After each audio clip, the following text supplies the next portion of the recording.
PSLV C61 ప్రయోగంలో సాంకేతిక సమస్య తలెత్తింది. మూడవ దశలో జరిగిన ప్రాబ్లం అని చెప్తూ ఉన్నారు. అయితే ఇక్కడ మనం ఒకసారి మ్యాప్ ని గమనించినట్లయితే ఈ ఉపగ్రహం వెళ్లాల్సిన వే వచ్చేసి ఈ స్టార్టింగ్ పై లైన్ ఎక్కడైతే కనిపిస్తుందో ఆ వేలో మనకి వెళ్లాల్సి ఉంది.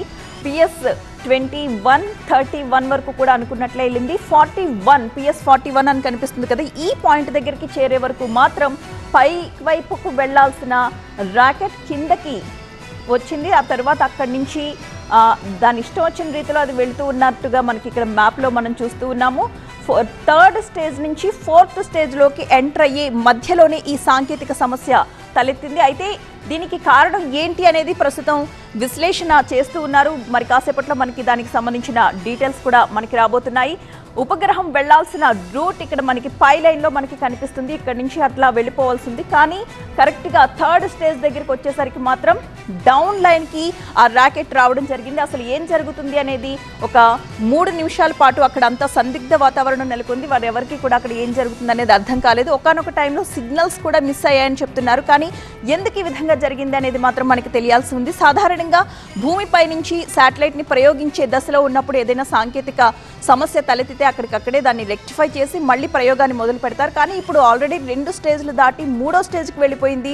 ప్రస్తుతం దాన్ని ఏ విధంగా సవరిస్తారు అనేది మనం వేచి చూడాల్సిందే. ఈ మధ్య కాలంలో చూసినట్లయితే ఇస్రో చేసిన ఏ ప్రయోగంలోనూ కూడా ఇలాంటి ఫెయిల్యూర్ మనకు కనిపించలేదు. 100% సక్సెస్ రేట్ని చూస్తున్నాం. చాలా కాలం తర్వాత ఈ విధమైన సాంకేతిక సమస్య తలెత్తింది అని చెప్తున్నారు.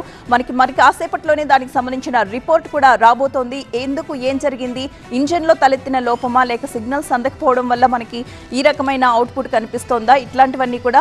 అయితే దీనికి సంబంధించి ఏం జరిగింది, థర్డ్ స్టేజ్లో ఉన్నప్పుడు ఎలాంటి ఇబ్బందిని వాళ్ళు గుర్తించారు అని ఇస్రో చైర్మన్ మాట్లాడారు. ఒకసారి ఆ వీడియో చూద్దాం.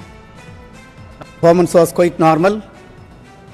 Third stage motor started perfectly, but during the functioning of the third stage, we are seeing a observation, and the mission could not be accomplished. After analysis, we shall come back. Performance was quite normal. Third stage motor started perfectly, but during the functioning of the third stage, we are seeing a observation, and the mission could not be accomplished. After analysis, we shall come back. మన screen పై దానికి సంబంధించిన route map కూడా చూడొచ్చు. ఆ rocket కి నిర్దేశించిన మార్గంలోకి కాకుండా డౌన్ లైన్ లోకి రావడం జరిగింది. దీంతో థర్డ్ స్టేజ్ దగ్గర సాంకేతిక లోపం తలెత్తినట్లుగా ఇస్రో శాస్త్రవేత్తలు గుర్తించారు. మరి కాసేపట్లో దానికి సంబంధించి పూర్తి వివరాలు మనకి రాబోతున్నాయి. ఒకవేళ ఈ ఉపగ్రహం కనుక సక్సెస్ఫుల్గా వెళ్ళిపోయినట్లయితే, అనుకున్నట్టు జరిగినట్లయితే చాలా యూస్ఫుల్గా ఉండేది అని కూడా అంటున్నారు. దీనిలో C band synthetic aperture radar ఉంది. ఇది డేటాను సునిశ్చితంగా విశ్లేషణ చేసే సామర్థ్యం కలది. ఈ ఉపగ్రహం హై రెజల్యూషన్ కెమెరాస్తో రాత్రి పగలు ఎలాంటి వాతావరణ పరిస్థితుల్లో అయినా సరే, అంటే వర్షం పడుతున్నా, దట్టమైన మేఘాలు కమ్ముకున్నా, పొగమంచు ఉన్నా, ఎలాంటి వాతావరణ పరిస్థితుల్లో అయినా కూడా సరిహద్దులపై ఒక కన్నేసి ఉంచగలదు. దీనికి ఉగ్రవాద కదలికల్ని కూడా పసిగట్టే ఒక ప్రత్యేక నైపుణ్యం ఉంది. అన్ని వాతావరణ పరిస్థితుల్లో కూడా ఇది నిరాటంకంగా సేవలు అందించగలదు. ఇక రాబోయే 5 ఏళ్లలో ఇలాంటి 52 నిఘా ఉపగ్రహాల ప్రయోగానికి ఇస్రో సన్నాహాలు చేస్తున్న నేపథ్యంలో ఇప్పుడు ఇంత కీలకమైన పనితనం కలిగిన ఈ EOS-09 ప్రయోగంలో సాంకేతిక సమస్య తలెత్తడం మాత్రం ప్రతి ఒక్కరిని కూడా కలవరపరుస్తోంది. ఎందుకంటే ప్రతి ఒక్కరూ ఎంతో ఆశగా ఎదురు చూశారు. ఈ ఉపగ్రహం ఎంతో విజయవంతంగా కక్షలోకి వెళ్ళాలి అనుకున్నారు. కానీ అనుకోకుండా 3వ స్టేజ్ నుంచి 4వ స్టేజ్కి వెళ్లాల్సిన సమయంలోనే సాంకేతిక సమస్య తలెత్తినట్లుగా ప్రకటించారు ఇస్రో చైర్మన్ నారాయణన్.